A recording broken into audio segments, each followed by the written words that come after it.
Estamos de volta com o Amazônia em Debate, hoje falando de limpeza pública e educação ambiental, com o secretário Paulo César Cavalletti, que é o secretário de Limpeza Pública, e também com o Carlos Bueno, que é cientista e é também coordenador coordenador da extensão do INPA. Cavalletti, limpeza pública é uma coisa que dá para fazer sozinho? Só a Secretaria de Limpeza Pública faz? Não, nem pensar. Nem pensar, isso não existe.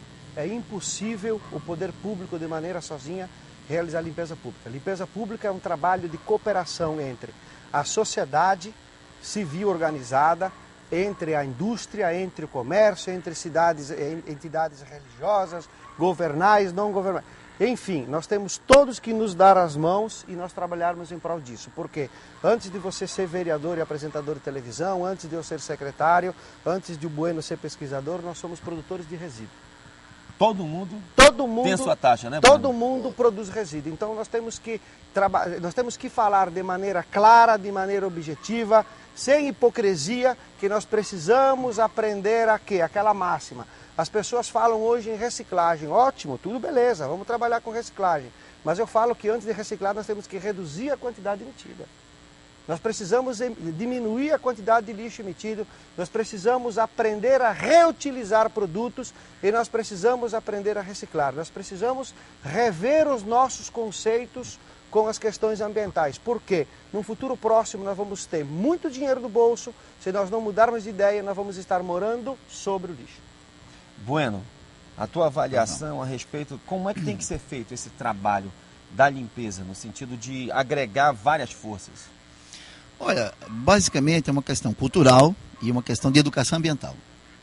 Eu acho que as crianças, que inclusive são o maior número, né, já que nós somos uma população crescente, essa sim tem que estar muito clara dos seus papéis, da sua presença na sociedade. Não é? Nós tivemos na Amazônia um crescimento muito rápido, hoje somos quase 23 para 24 milhões de habitantes, e a grande parte vive justamente nas grandes sedes municipais, né? Manaus, Belém, Porto Velho e as outras sedes. Então, com uma pressão muito grande, né? Se a gente pensar em Manaus, então, pelo próprio desenvolvimento que foi adotado, né, do Zona Franca de Manaus, houve um inchaço muito grande, então desafogou um pouquinho o interior e sobrecarregou Manaus. E isso, com certeza, trouxe muitas vantagens e algumas desvantagens também. Uma delas é o excesso de lixo e daí as dificuldades, né, com toda essa questão que já foi comentada aqui. Transformar o lixo em dinheiro, né? Exatamente, é esse que é o importante. Agora, o interessante, Elias, é que se a gente pensar isso, se for fazer um balanço em nível mundial, né, justamente da produção de resíduos, como o secretário falou, então, por exemplo, o americano, uma quantidade imensa de resíduos. Porque foi um momento em que economia para quê? Eu tenho dinheiro para pagar, então foi essa a questão. Tem dinheiro para pagar, emito muito, inclusive ainda a gente vê, né, avalia pela questão aí do protocolo de Kyoto, né, quer dizer, as instituições que assinaram o protocolo tanto de biodiversidade como de Kyoto, ou seja, estão preocupados na redução.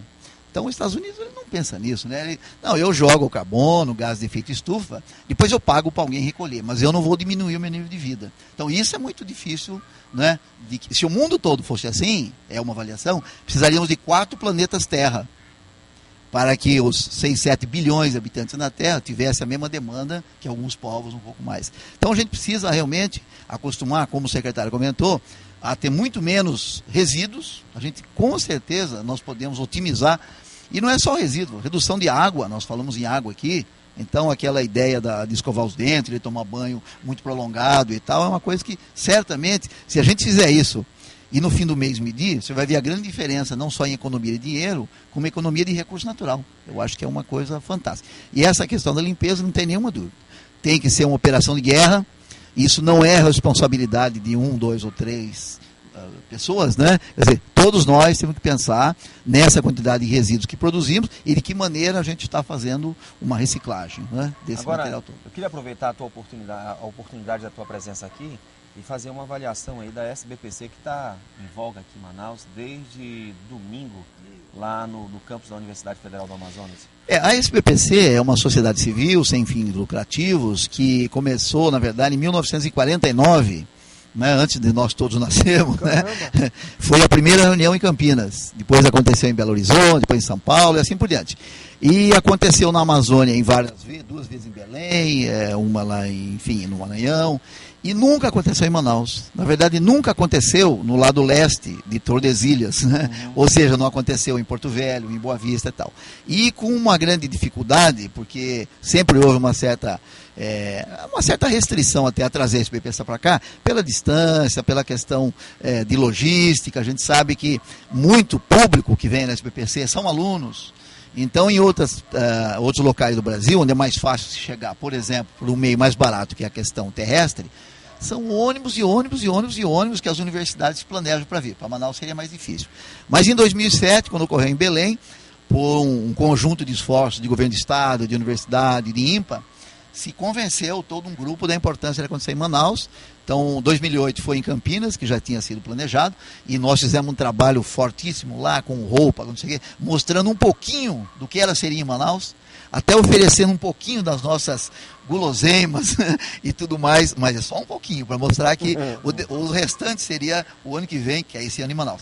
Então, nós temos uma expectativa muito grande, quer dizer, e a preocupação, fazendo justamente essa ligação com a limpeza pública, é que as pessoas que vêm de outras partes do Brasil e de outros países, inclusive, para cá, tenham justamente essa visão, né? De encontrar uma cidade bonita, encontrar uma cidade limpa, né? Uma cidade onde tem a gastronomia interessante, tem uma parte cultural bonita, e que possa levar, portanto, né, para cada um a sua origem, uma informação, uma visão bastante bonita, além de todas as questões que estão sendo mostradas, né? Okay. É isso. Muito obrigado, Bueno.